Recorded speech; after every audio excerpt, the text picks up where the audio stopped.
Saturday, Camillo, Cafido.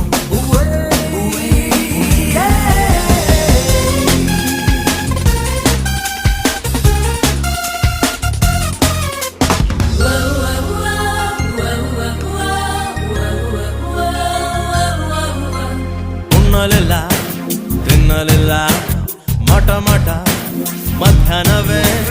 ಉಣ್ಣಲಿಲ್ಲ ತಿನ್ನಲಿಲ್ಲ ಮಠ ಮಠ ಮಧ್ಯಾಹ್ನ ಕುಂತು ಬಿಟ್ಟು ಹಿಂದೂಗಡೆ ಸೀಟಿನಲ್ಲಿ ನಾವು ಹುಡ್ಕೋಬೇಕು ನಮ್ಮದೇ ಬೂಟಿನಲ್ಲಿ 1 ಕೆಜಿ ಅಕ್ಕಿ ರೇಟು 1 ಕೆಜಿ ಅಕ್ಕಿ ರೇಟು 30 ರೂಪಾಯಿ ಆಗಿ ಹೋಯ್ತು ಈಸಿಯಾಗಿ ಹೇಗೆ ನಾನು ಪ್ರೀತಿಸಲಿ ಅದರಲ್ಲೂ ಮೊದಲನೇ ಭೇಟಿಯಲ್ಲಿ ರೇಷನ್ ಕಾರ್ಡು ಬೇಕೇ ಬೇಕು ಪ್ರೀತಿಸಲು ರೇಷನ್ ಕಾರ್ಡು ಬೇಕೇ ಬೇಕು ಪ್ರೀತಿಸಲು ಸಂಸಾರ ಬೇಕ ಗುರು